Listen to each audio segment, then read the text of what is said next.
រៀបសួរបងប្អូនមើលហើយតាមផ្លូវជាតិទៅរួចនេះណាបងប្អូនមកផ្លូវជនបទនេះផ្លូវវាលស្រែចំការប៉ូលីសការពារទីក្រុងប៉ោយប៉ែតគាត់ជួយនាំផ្លូវមកផ្លូវវាងផ្លូវអីច្រើនណាស់បងប្អូនអើយផ្លូវបបាយចេញឲ្យប៉ោយប៉ែតក្រាំងក្បែរភូមិប៉ោយប៉ែតទីក្រុងប៉ោយប៉ែតបងអើយដល់តែក្រឹមនាងខ្ញុំខ្លាចនាំកូនចៅចេញហើយបងប្អូនចេញបតាខ្ញុំនឹងដាក់នំមកចែកបងទាំងអមើលហើយបងប្អូនអើយមើលហើយទៅតាមព្រៃកាប់តាមព្រៃវាងខ្នាតជាតិស្ទះហើយបងប្អូន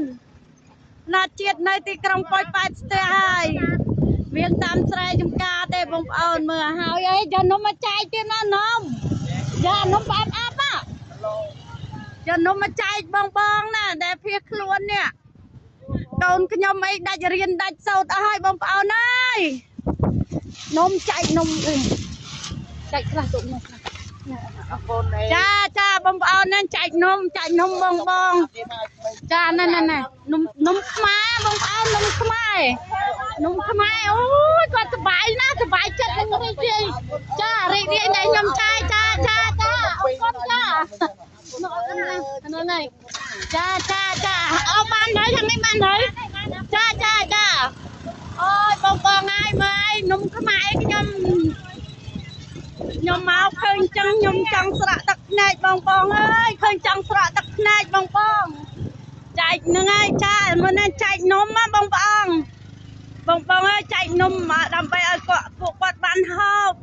មកតាមវាលស្រែនេះបងប្អូនមើលហើយបងប្អូនអើយកូនចៅខ្ញុំក៏ឈប់រៀនឈប់សូត្រដែរខ្ញុំបានចែកនំច្រើនថ្ងៃនេះខ្ញុំបានចែកនំច្រើនចាអរគុណអស់ហើយបានហើយចាអរគុណចាចាបានហើយទៅបាយខ្លួនហើយចាអរគុណសុខសប្បាយណាស់ចែកអស់នេះអស់នេះអបនំមកអូនអើយបងប្អូនហើយមកភ័មណាមកតាមស្រែចំការនេះហេគាត់ទម្លាក់ឡើងនឹងចែកនំគាត់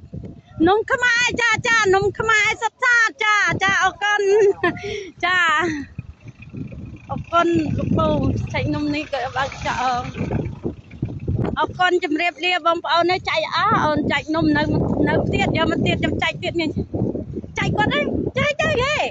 គាត់មកចាអរគុណនំខ្មែរមកចែកតើចែកនំទៅមកកលទៅនេះវាស៊ីមើលហើយបងប្អូន